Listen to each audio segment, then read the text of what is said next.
네, 오늘 시장 그래도 코스피, 코스닥 모두 다 외국인과 기관의 매수에 힘입어서 올라주고 있습니다.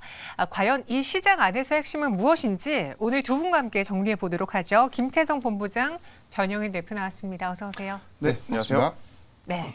오늘 많은 분들이 아실 거예요. 시장이 왜 오르는지 바로 2차 전지 덕이거든요. 그럼 주제 한번 보시죠. 오늘의 2차 전지 상승을 유발한 테슬라 훈풍 지속될 수 있을까 아니면은 단발성일까? 이게 가장 큰 주안점인데 간밤에 테슬라가 좀 많이 올랐어요. 여러 가지 호재들이 더해지면서 올랐다라고 하는데 네. 어떤 내용인지 진짜 국내 증시에 영향을 미칠 만한 이슈라고 보셨습니까? 사실 우리나라 시장에 직접적으로 엄청나게 수혜를 준다라는 뉴스는 아니었습니다만 네. 그래도 이제 미국도 그렇고 우리나라도 그렇고 그동안에 가격적으로 가장 많이 조정을 받았던 또 2차 전지가 이제 반등이 나오다 보니까 그렇죠. 오늘 우리나라 시장도 그에 또 화답하는 그러한 모습들을 좀 보여주고 있지 않나라는 생각이 듭니다. 일단 골자는 크게 두 가지죠. 인도 쪽에서 테슬라의 이제 기가팩토리를 이제 들어오게 함으로써 이 자동차 차량 관세에 대한 유예를 해주겠다라는 이야기가 일단 첫 번째로 있었었고, 두 번째로는 글로벌적으로 지금 전기차 수요에 대한 둔화 이야기가 있음에도 불구하고 테슬라의 연간 생산 목표는 그대로 유지하겠다라는 이야기가 좀 있었어요. 그러다 보니까 테슬라 기업에게는 당연히 좋은 호재성 뉴스일 수밖에 없지 않겠는가라는 의견을 한번 드려보도록 하겠고요. 일단 그로 인해서 오늘 우리나라 시장도 굉장히 좋은 모습을 좀 보이고 있고, 또 장중에 이 공매도에 대해서 근본적인 해결이 날 때까지는 무기한 금지할 수도 있다라는 또 코멘트가 이제 나오다 보니까 공매도에 가장 지금 또 밀접하게 움직이는 쪽이 2차 전지 아니겠습니까? 그렇죠. 그러다 보니까 이제 수급이 한쪽으로 쏠리면서 굉장히 좋은 모습을 보이고 있다. 하지만 한 가지 아쉬운 부분은 추가적으로 지금 상승폭을 키운다라는 느낌을 못 받고 있거든요. 어느 정도 올라온 다음에 지금 그 포지션을 유지하고 있는 상태이기 때문에 저는 단기적으로만 좀 반응을 하는 그런 구간이 아닌가라는 조심스러운 의견까지도 한번 이야기 드려보도록 하겠습니다. 직접적인 수혜는 아니지만 일단 투자 심리에 영향을 미칠 그렇죠. 만한 큰 테슬라의 상승이 나와줬다. 그래서 이 훈풍이 계속되기보다는 좀 단발성일 네. 것이다라는 의견 주셨고, 변영인 대표님의 생각은 어떠신지요? 저는 뭐 일회성이라기보다는 네. 뭐 지속돼서 테슬라발 뭐 훈풍 관련된 어떤 좋은 소식들은 이 추세를 언제든지 좀 이 완화시킬 수 있는, 수급이 좀 개선될 수 있는 요인으로 작용할 거다라고 좀 보고 있는데, 네. 일단 뭐 4분기에 대한 전기차 공급에 대한 둔화 우려감도, 뭐 북미 시장은 굉장히 견조한데 지금 유럽에서는 사실 뭐 보조금 정책의 폐지, 축소 이 이슈가 굉장히 좀 큰 여파였습니다. 지금 뭐 영국 같은 나라들은 지금 뭐 보조금을 이제 폐지를 했고요. 독일은 축소를 하면서 전체 주요 7개국들이 이제 보조금의 정책을 변경하면서, 이게 앞으로 좀 더 확장이 된다면 업황이 단기적으로는 어떤 이 공급, 이 과잉에 대한 어떤 재고 증가에 대한 우려감들이 반영되지 않을까, 이런 우려감들은 지금 시장에 좀 반영되고 있는데, 오늘 테슬라발 이 훈풍은 뭐 저는 일회성이라기보다는 앞으로 2차 전지가 굉장히 좀 안 좋은 이슈에서만 조정을 굉장히 오래 받았거든요. 그렇기 네. 때문에 4분기에 대한 어떤 공급 우려감, 그리고 내년 상반기까지에 대한 업황 우려감들 다 알고 있는 사실이기 때문에 관련해서 어떤 목표량이든가 뭐 전기차에 대한 어떤 공급량 둔화 수치가 조금 더 완화되면 언제든지 수급은 개선되지 않을까 전망하고 있습니다. 변영인 대표님과 김태성 본부장님의 의견은 달랐어요. 네. 근데 변영인 대표님도 최근 뭐 2차 전지의 이 판매량 둔화라던가 최근 보조금 축소 이런 거에 대한 악재는 충분히 알고 있다. 하지만 이 악재가 반영된 상태이기 때문에 여기서 무언가의 좀 호시그널이라고 해야 되나? 호재가 나온다면은 충분히 지속될 수 있다라는 입장이신 거잖아요. 이게 상승폭이 뭐 과거처럼 굉장히 좀 크게 갈 수는 없는데, 네.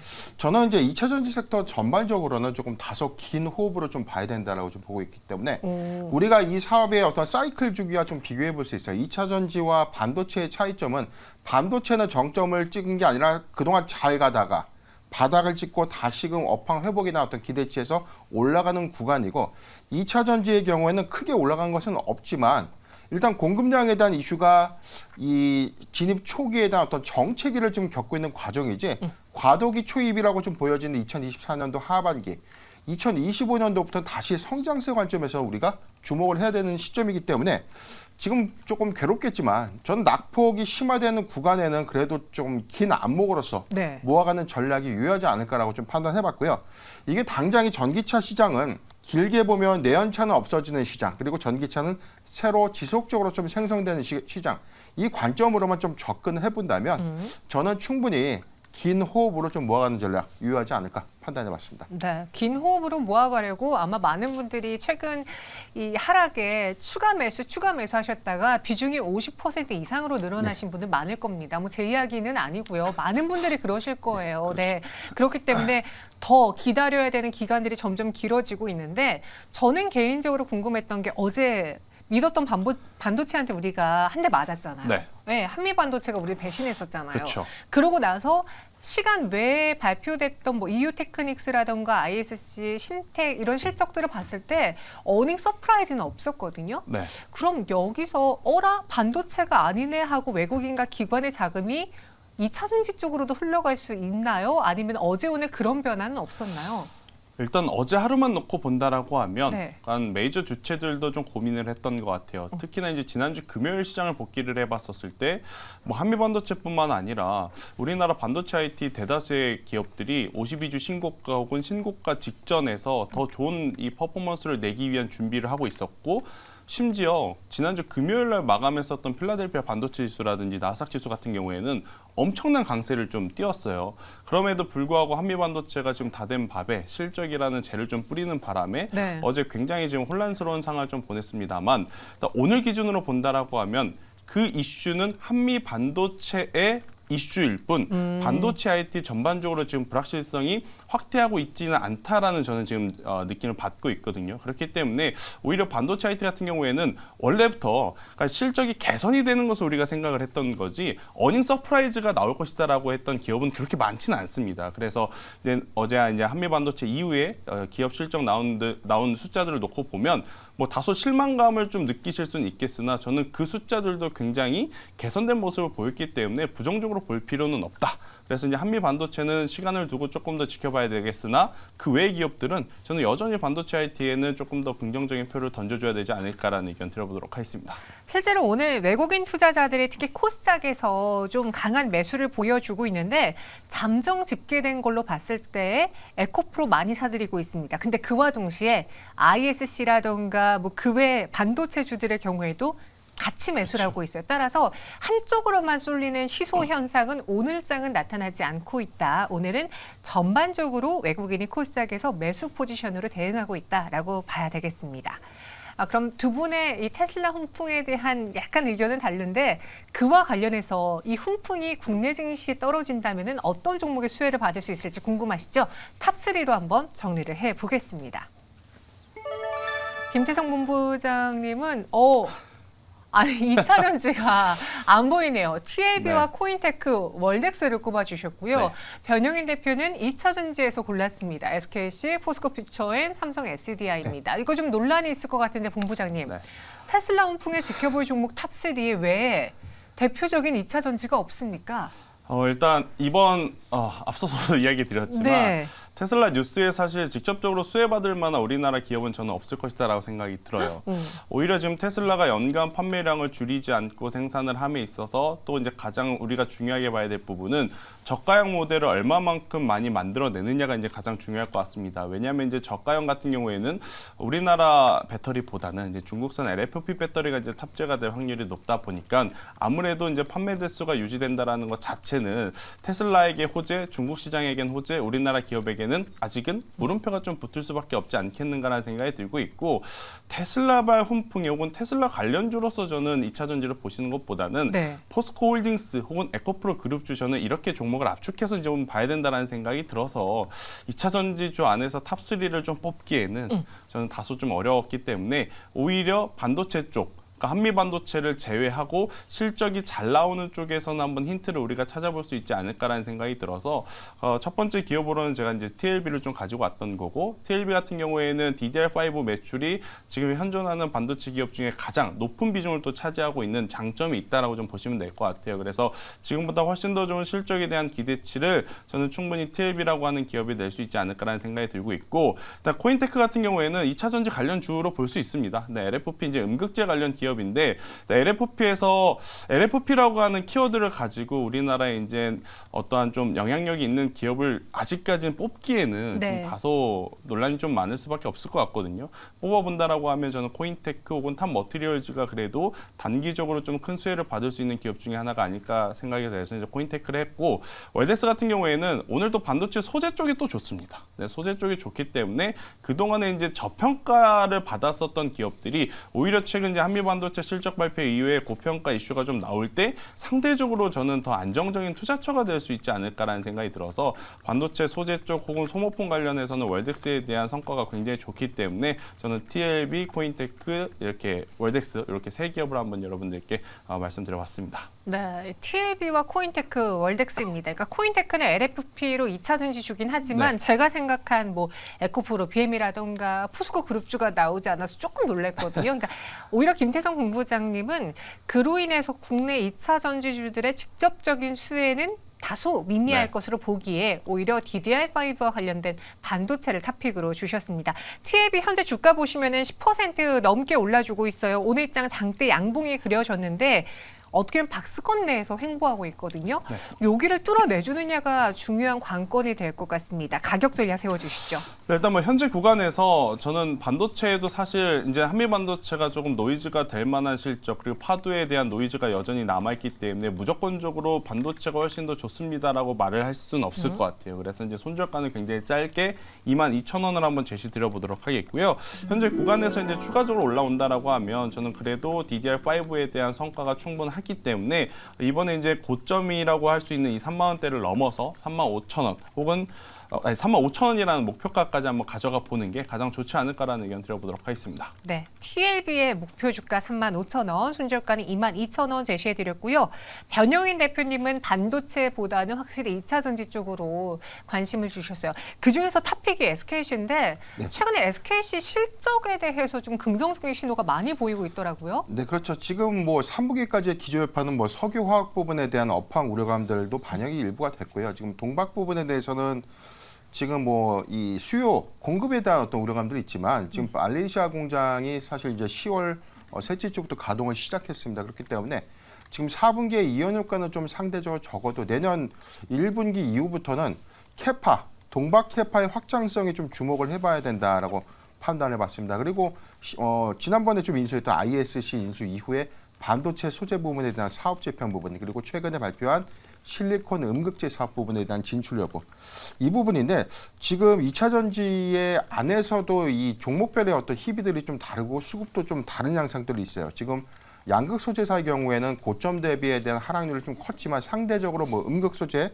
또는 뭐 동박 소재들은 지난 2년간의 주가치를 봤을 때 가장 최근 10월이 가장 저점이었다. 이 부분을 고려해 본다면 아직 상승한 이 폭은 굉장히 좀 미미한 것에 비해서 낙폭은 굉장히 좀 심했다. 이 부분에 대한 어떤 수급은 좀 개선되고 있는 흐름이 아닌가라고 생각해봤고 포스코 퓨처엠의 경우는 뭐 리튬 가격이나 뭐 메탈 가격의 연동 효과 4분기 내년 1분기까지 확실하게 좀 영향 있을 수 있는데 뭐 영 레깅 현상이라고 합니다.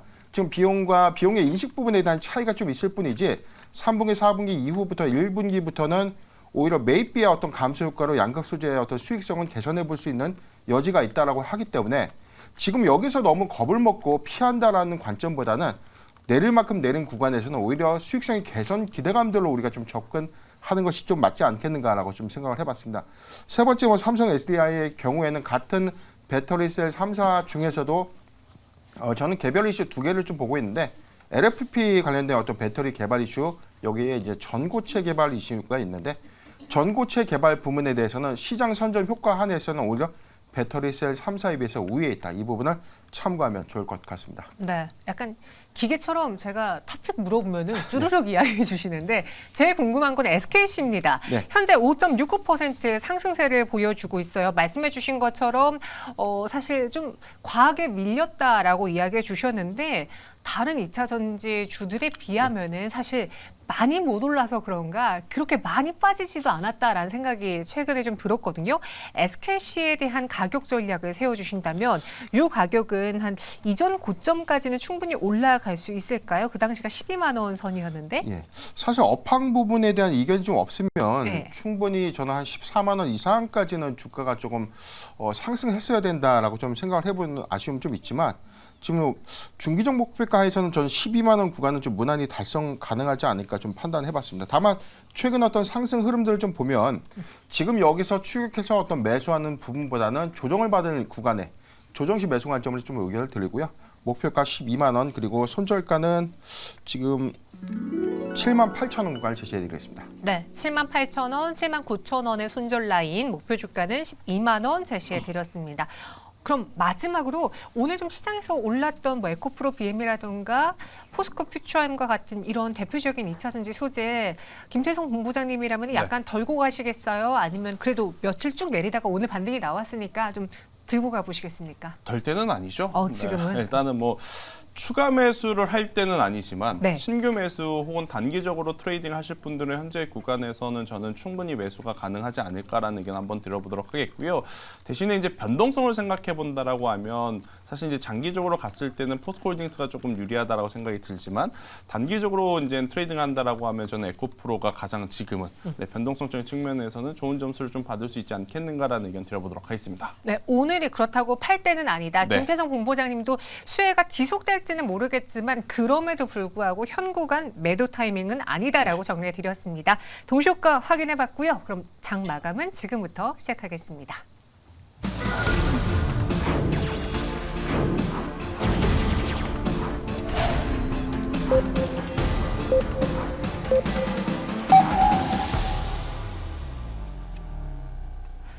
네, 화요 우리 증시의 장을 마쳤습니다. 오늘 코스피 시장 안에서는 기관의 강한 매수, 코스닥에서는 외국인의 강한 매수가 들어오면서 양시장 원래 많은 분들이 이러다 줬다 빼가는 거 아니야 라고 걱정을 했는데 다행히 뺏어가지 않고요. 상승 유지했습니다. 특히나 대형주들의 강세도 눈에 띄었고 오늘은 2차 전지주들이 말씀드린 것처럼 시장을 끌어올려줬는데요. 공매도 금지 이슈가 다시 불거진 점도 오늘 투자 심리에는 긍정적인 영향을 끼쳤습니다. 그럼 정확한 종가 상황과 함께 오늘장 마감 그 이후 어떻게 대응해야 될지 하나씩 특징주 들어볼게요. 김예솔 아나운서부터 만나보겠습니다. 네, 11월 14일 화요일 클로징벨 플러스 마감 상황 전해드립니다. 네, 지난밤 뉴욕 증시에서는 테슬라의 훈풍이 불었습니다. 이러한 영향으로 우리 국내 2차 전지 기업들도 이 외국인과 기관의 이 수급 행렬이 이어지기도 했는데요. 코스피에서는 외국인과 기관의 동반 매수가 이어졌습니다. 전거래일 대비 1% 넘게 상승하면서 2,433포인트에서 거래를 마감했고요. 코스닥 시장에서는 그동안 시장을 좀 떠나 있었던 외국인들의 수급이 많이 들어왔습니다. 전거래일 대비 2.5%대 상승하면서 794포인트까지 올라온 모습입니다. 그럼 오늘 시장에서 외국인들의 순매수 종목부터 먼저 체크를 해보시죠. 오늘 역시 외국인들은요 2차 전지 기업들을 가장 많이 담아냈습니다. 포스코홀딩스와 에코프로, 삼성 SDI와 에코프로 BM까지 2차 전지 기업들 일제히 담아내는 모습이었고요. 그리고 하이트진로를 담아냈습니다. 최근 소주와 맥주의 가격이 올라가면서 이 주류주가 주목을 받았는데요. 증권가에서도 이 기대치를 높이면서 외국인의 순매수가 들어왔습니다. 그럼 기관의 수급도 체크를 해보시죠.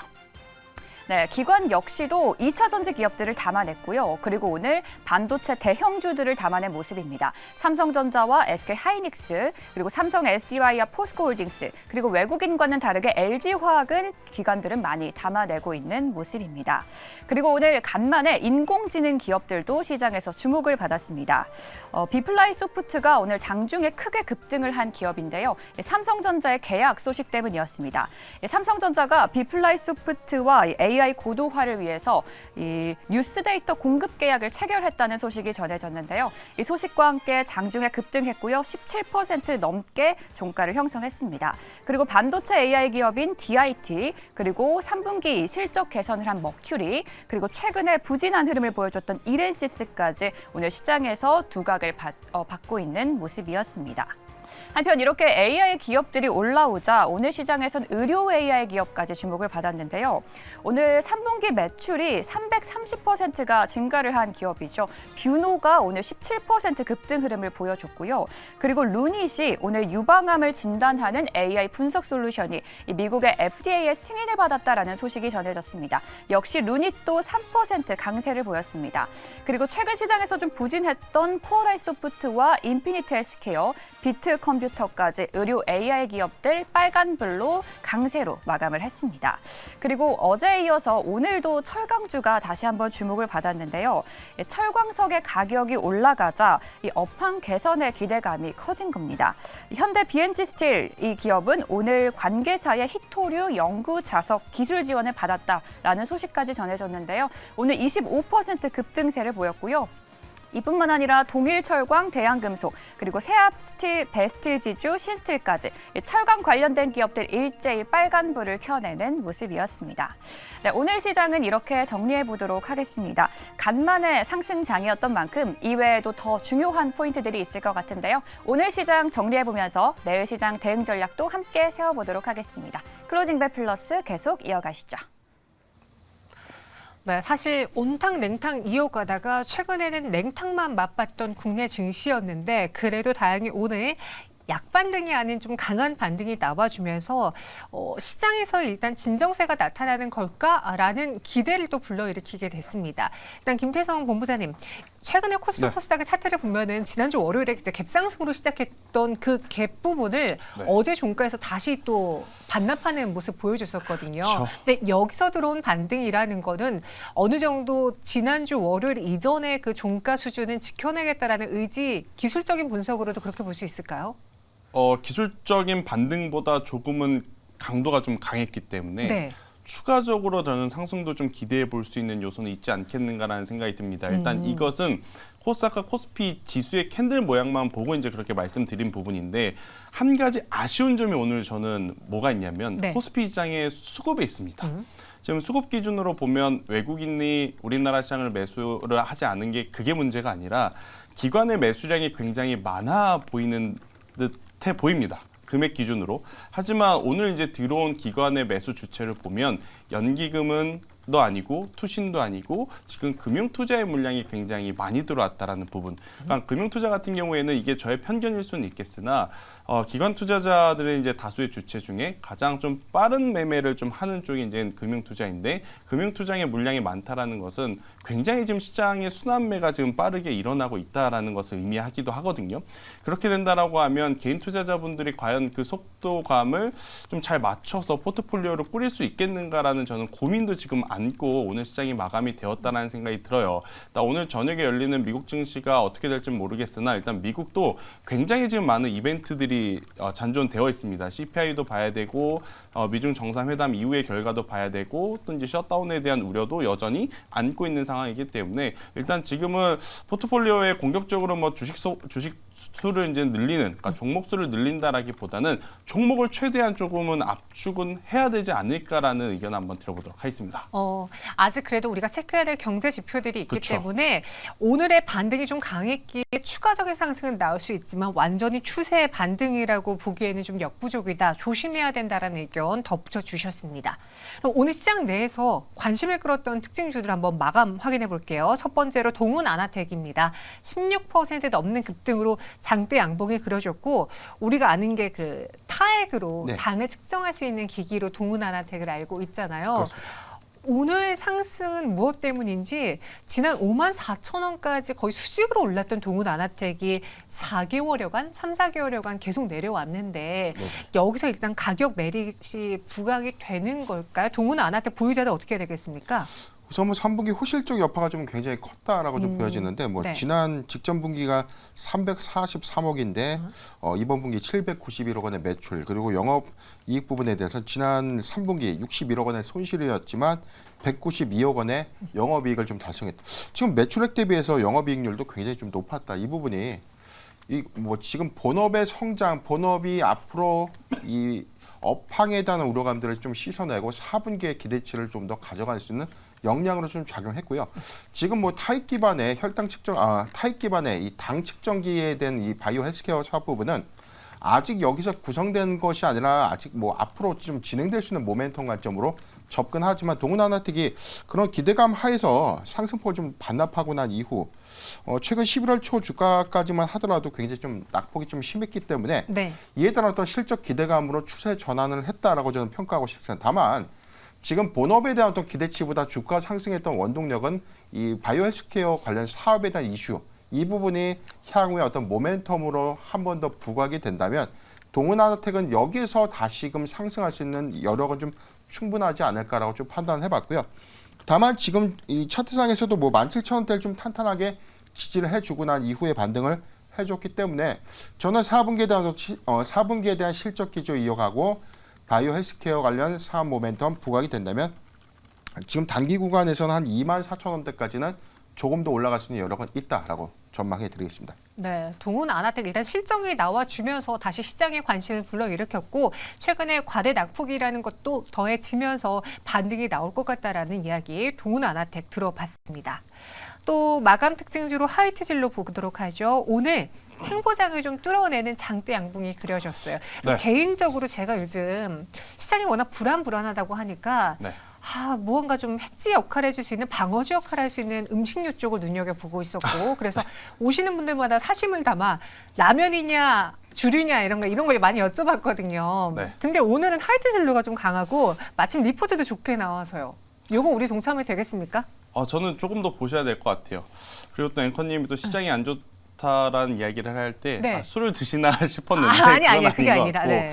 하이트진로 같은 경우에는 참 이게 주식이라고 하는 게 선반영이라고 하는 단어가 참 마법의 단어인 것 같습니다. 어떤 기업은 선반영을 좀 먼저 받아서 주가가 실적이 안 좋았음에도 불구하고 이미 눈높이를 낮췄기 때문에 주가가 오르는 기업도 있고 그쵸. 반면에 잘 나올 것이다라고 기대를 했는데 그 눈높이에 미치지 못한 성과를 내면 또 주가가 떨어지는 기업도 지금 있는 그런 상황이다 보니 어느 장단이 지금 맞춰야 될지 참 어려운 상황인 것 같습니다. 일단 하이트진로 같은 경우에는 눈높이를 이미 낮춰둔 상황에서 생각보다는 좋은 실적이 나왔고 여기에 이제 판가 인상이라고 하는 키워드가 사실 음식료 업종에게는 가장 좋은 주가의 이 모멘텀이다라고 좀 할 수 있어요. 그런데 문제는 뭐냐면 가격만 올려놓으면 의미가 없습니다.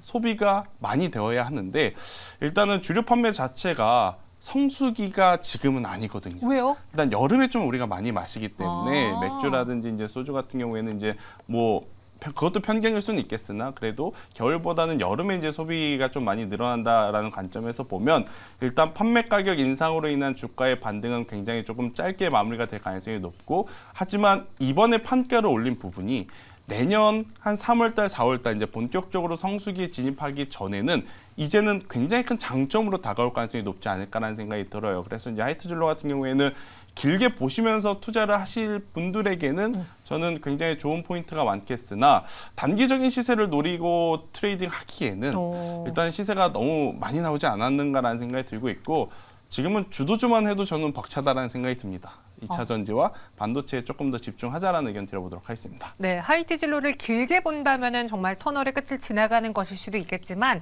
단기적으로 봤을 때는 네. 체크할 것들이 많다라고 했습니다. 저희 시청자분 중에 한 분이 술 마시는데 시기가 어딨어라고 그렇죠. 반론을 제시하기도 네. 했지만 일단 그리고 최근에 연말 그 회식이 많이 취소가 되고 맞아요. 예약건도 좀 줄어들고 있는 추세래요. 워낙 경기가 위축되다 보니까. 그래서 하이트진로 좀 조심해보자라는 의견이었습니다. 또 오늘의 마감 특징주 ISC 볼게요. 저희 시청자분 중에 한 분이 오늘 한미반도체 정찰병을 보냈는데 너무 잘 보낸 것 같다라고 하시더라고요. 많은 분들이 어제 급락 보고 ISC라던가 하나마이크론 한미반도체 정찰병 보내셨을 겁니다. 그중에서 수익이 가장 좋은 ISC 매수기에 저희는 놓친 겁니까? 이러고 다시 달리는 겁니까? 사실 어제 실적 발표를 장 마치고 나서 분기 보고서 좀 나왔는데 네. 이게 지금 3분기 실적 내용을 보면 79억 원의 적자입니다. 이게 어닝 쇼크급이거든요. 그렇죠. 그래서 저는 실적 기조를 한 번쯤 체크하고 난 이후에 한미반도체와 유사한 추가적인 어떤 하락도 가능하지 않을까라고 좀 판단을 해봤는데 오히려 시간에서 소폭 좀 상승하는 거 보고 좀 굉장히 의아했어요. 맞아요. 그렇기 때문에 오늘 시초의 어떤 흐름들 한 번쯤은 밀릴 수 있는 구간이 있을 것이다라고 생각했는데 지금 이게 3분기에 대한 어떤 반도체 소부장주에 대한 눈높이가 굉장히 좀 높아진 것에 대한 혼선. 이 부분은 4분기의 사이클 회복 부분, 업황 회복에 대한 기대치로서 어제 다 선반영을 한 것이 아닌가라고 좀 생각을 해봤기 때문에 개인적으로도 어제가 저점이었다면 매수 기회가 아니었을까라고 판단해보지만 지금 ISC의 경우에는 소재 종목이기 때문에 지금 3분기 기조에서는 뭐 직전 연도에 대한 어떤 이 영업 성과에 비해서 굉장히 저조한 실적을 보여주고 있다. 그렇다면 같은 장비주의 최근 수주 기대감으로 인해서 4분기 실적 반영 그리고 내년 1분기의 실적 반영 효과는 좀 차이가 있다. 그렇다면 저는 ISC의 경우에는 4분기 실적 기조 여파 때문에 한 번쯤은 더 흔들릴 수 있는 요지는 좀 있지 않을까라고 전망을 해보는데 오늘 주가 회복 구간 좀 보면 12%대 상승 나오는 이후에 저는 이제 횡보 조정은 좀 있지 않을까라고 좀 생각을 해보고요. 지금보다는 4분기 실적을 한 번 더 단순한 어떤 기대감에 매매하는 것보다는 실적에 대한 연동치를 조금 더 보수적으로 좀 봐야 되는 시점이 아닌가 판단해봤습니다. 네, 보수적으로 보자라고 해주셨고요. 오늘도 급등 상위 종목들 보면은 사실 앞서 주도주 하기에도 시간이 부족하다라고 했는데 주도주가 아닌 종목들이 너무나 많이 눈에 띄어요. 뭐 예를 들어서 태고사이언스라던가 KC 그린홀딩스, 어제 새내기 주였던 SY스틸텍도 올라왔고 현대 BNG 스틸도 있고 그래서 화학이라던가 뭐 철강주들 이쪽에서도 오늘 좀 강한 상승이 나왔던데 네. 여기 속지 말아야 되는 겁니까? 아니면 좀 상승이 오늘처럼 강하게 나온다면 우리가 보지 않았던 그 외 섹터까지도 다 뒤져봐야 되는 겁니까? 일단 비철금속이라든지 철강 관련주들이 움직였었던 요인 중에 하나는 저는 미중 정상회담이 굉장히 큰 키워드가 아닐까라는 생각이 들어요. 그런데 이제 이 정상회담을 통해서 비철금속 혹은 이제 철강 관련주들이 갑작스럽게 이제 수요가 늘어나서 엄청나게 수혜를 받을 만한 이벤트가 과연 있을까? 저는 그것에 이제 아직까지는 의구심이 있기 때문에 이쪽은 단기 모멘텀, 그러니까 시장이 워낙 좋다 보니까 그동안에 안 올랐던 쪽부터 이제 좀 수급이 돌아오는 그러한 상황이다라고 좀 보시면 될 것 같고요. 저는 큰 그림으로는 제가 앞서서도 계속 이제 반도체 이야기를 좀 많이 드리고 있습니다만 미중 정상회담에서 또 우리나라 기업들이 또 수혜를 받을 쪽이 어딘가라고 생각을 해보면 그쪽도 저는 반도체가 가장 유리하기 때문에 저는 이제 반도체 쪽을 좀 먼저 보시는 게 좋지 않을까라는 생각이 들고 있고 논외로 제약바이오는 사실 이제 섹터가 전반적으로 같이 움직이는 느낌이라기보다는 개별 기업들마다 이제 가지고 있는 뉴스에 따라서 움직이고 있는 것 같아요. 지금은 뉴스에 민감하게 좀 반응할 수밖에 없는 시장이다 보니 아무래도 이제 뉴스가 나오는 기업들은 굉장히 거래량이 순간적으로 터지면서 변동성이 좀 커지고 있는데 저는 이것은 대응할 수 있는 분들의 영역이고 그렇지 못하신 분들은 괜히 지금 경우의 수 혹은 포트폴리오가 더 복잡해질 수도 있는 함정이 될 수도 있으니까 저는 그 부분에 좀 유의를 하자라는 의견 한번 드려보도록 하겠습니다. 알겠습니다. 마지막으로 변영인 대표님의 내일장 핵심 포인트 정리해 주실까요? 네, 이번 주가 굉장히 많은 매크로 이슈가 좀 있기 때문에 네. 이 부분을 좀 주시하면서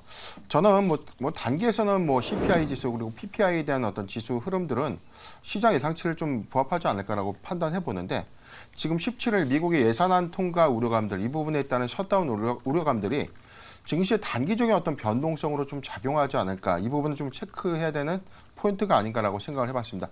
이후에 대한 불확실성은 저는 오히려 12월에 금리 동결에 대한 어떤 기대감들, 긴축 종료 기대감들로 오히려 10월보다 양호한 11월 그리고 11월보다 양호한 12월의 증시 흐름을 저는 기대해보고 있는데 이번 주가 변곡점이 되지 않을까라고 판단해봤습니다. 네, 매크로 이슈 속 단기 변동성 유의하자라고 정리해 드렸습니다. 오늘 눈에 띄었던 종목들, 수상한 종목들 이야기는 잠시 후 MBM월드 김영민 매니저와 함께 나눠볼 테니까요. 채널 고정해 주시고요. 두 분은 여기서 인사드릴게요. 고맙습니다.